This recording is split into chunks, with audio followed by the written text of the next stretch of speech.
Before I start this video, I've been asked by a number of people to clarify some very important details. I've received a number of complaints from friends and comments in the videos that the videos are being used for undesirable and unintended purposes. So as such, I'd like to clarify. These videos are instructions on setting parental controls to keep our kids safe online. Please, please, please do not use these videos to set limits on screen time and spending, as well as parental controls on your husbands, wives and partners' consoles. They are getting very upset and I'm bearing the brunt of it. Okay, we good? Alright, let's get started. Hey everybody, welcome back to the channel. By very popular demand, today we are looking at Nintendo Switch parental controls. If you learned something new, want to find your way back, please like, follow, subscribe to this channel. I've also set up a dedicated Twitter account where I'm posting links to various articles on parental controls and settings and some really good resources online that I'm linking to off that, so please give that a look. The link will be in the description below. And that's it, right? Let's get started. So the first thing we're going to do is we're going to go to the Nintendo.com webpage. We're going to click on login and sign up settings on the top right hand corner. And the first thing we're going to do is create a new Nintendo account. We're going to select for users age 16 or over, because this will be our parental account. Now to do this, you have a number of options. You can select Facebook, Twitter, Google, or create an Apple ID to do your authentication. If that's something you want to do, please feel free. What I'm going to do, I'm going to create a brand new one for anyone who doesn't have any of these accounts. The next screen up is whether or not you want to enable email from Nintendo for this account. At this point now, Nintendo will email you a verification link to that email address that you've selected. Please go to that email. You will find a 4-digit PIN number or code. It's a one-time pad. Type that number into your verification code and click confirm. And now you will see our Nintendo account has been created successfully. You'll see our nickname, email address, password and date of birth. The next thing we're going to do is we're going to go back to the Nintendo.com website, and we're going to click on the account name on the top right hand corner.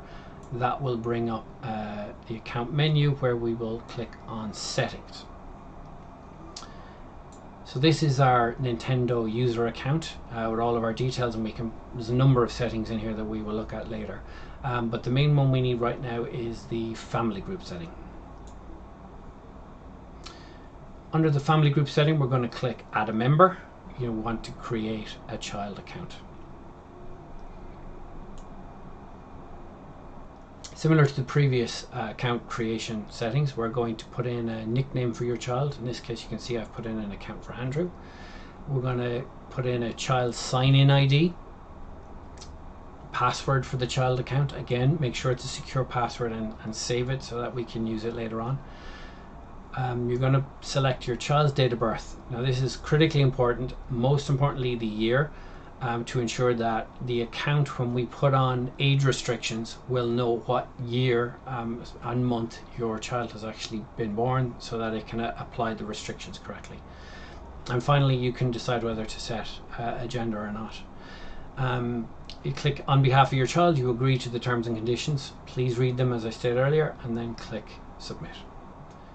Okay, so from the family group, you'll now see your parent account listed as the admin, parent or guardian, and you'll also see a child account, and you can see that it's listed as being supervised, as in supervised by that admin parent account. So if you click on the child account now, you'll get the group member details, and you can actually go to sign in and security settings.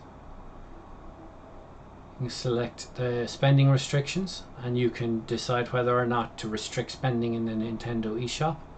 I'd highly recommend you do that. Also then we have age-based purchase restrictions. Again, you can select that and click Save Changes. And finally then the friend suggestions settings. Click on Change, and again I would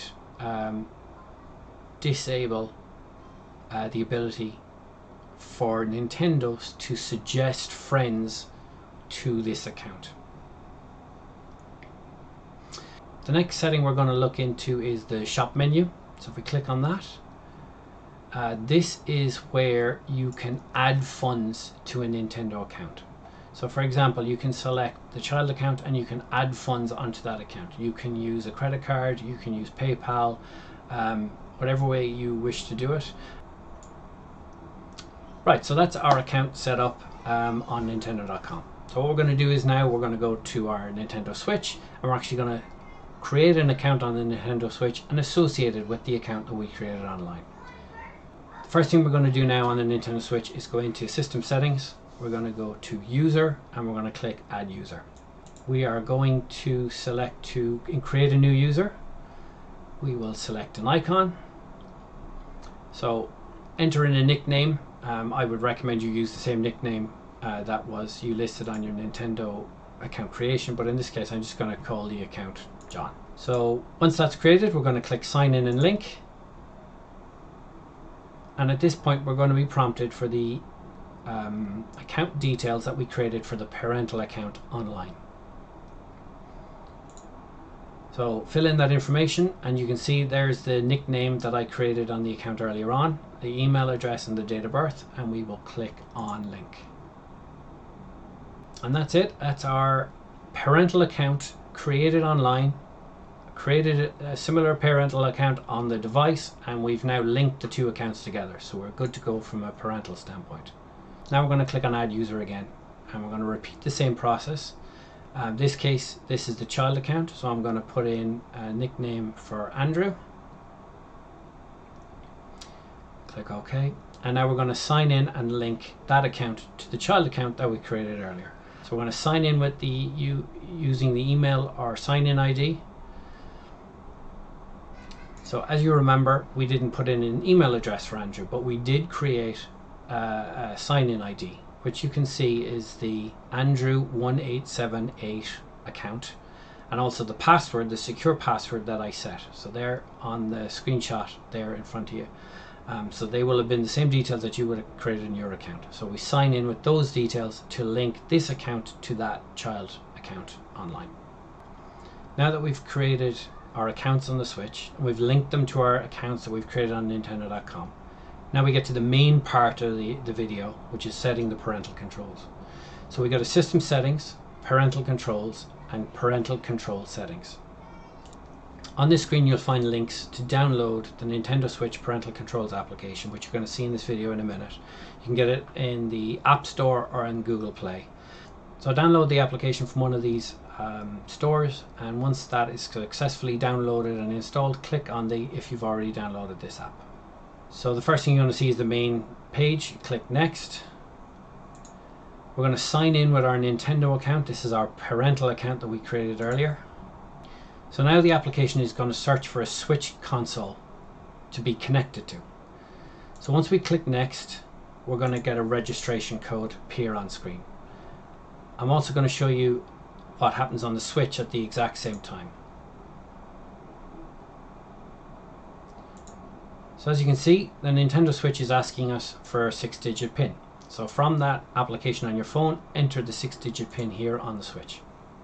So now that the authentication between the two has been done, the Nintendo Switch and the phone are going to link each other together so that we can set parental controls from the application. So if you've been following this process on your phone, you're going to be seeing the following screen appear. Once we put in the 6-digit PIN on the Switch, you'll see the pop-up come up and say, yep, here's the registration, we're going to connect them together. We're successfully linked, and now we're going to set some playtime. I'm going to start using the parental controls.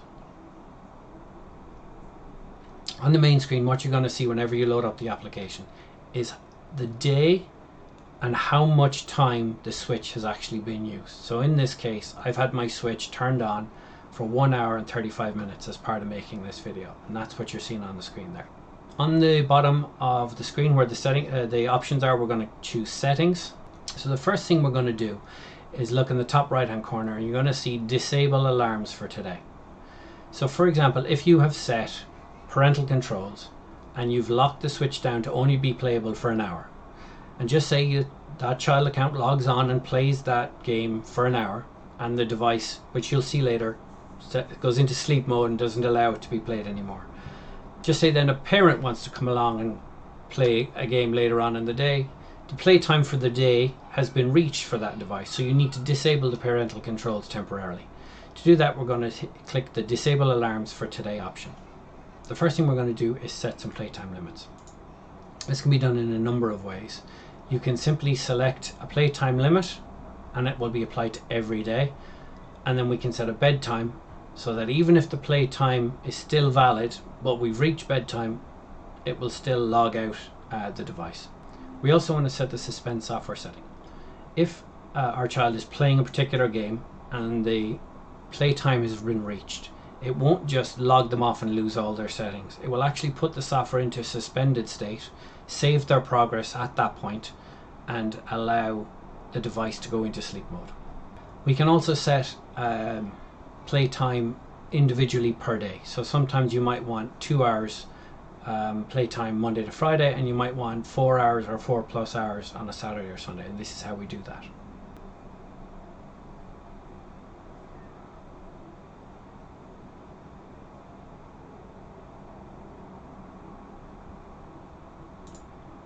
As you can see, once I hit save on my parental controls application on my phone, it has initiated a shutdown or activation of parental controls on the device. The reason for that is it's after bedtime, essentially, that I'm making this video. So because we've set a bedtime of 8 o'clock and it's obviously after 8 o'clock, the device has decided, okay, we're past our bedtime, we need to go into sleep mode. By clicking on sleep mode, the device will shut down, but it will save whatever progress was currently in place on the device. We can also, as a parent, disable the parental controls here on the Switch if we select that option, or as I showed you earlier, you can disable the alarms on the application itself. In this case, we're going to disable the parental controls on the Switch itself. So by choosing that option, it's going to ask you for a PIN number. And you might be wondering, well, where's this PIN number? Well, on the application on your phone, you will see that in the PIN section, there will be a PIN number available. So by clicking on PIN, you can see the current PIN is 7655. By entering that using the controls here on the screen, you will be able to disable the parental controls. You can also change that PIN on the application by clicking the change PIN option and resetting it to whatever PIN you choose to do. So the next thing we're going to look at is the restriction levels on the Switch itself. There are a number of preset options in the application for teen, child and young child. In this case, I'm going to select custom, and it will allow me to change each of these settings individually to whatever it is I choose to set. Under the restricted software setting, I can choose a content rating system, and I can select the age appropriate level that I deem fit.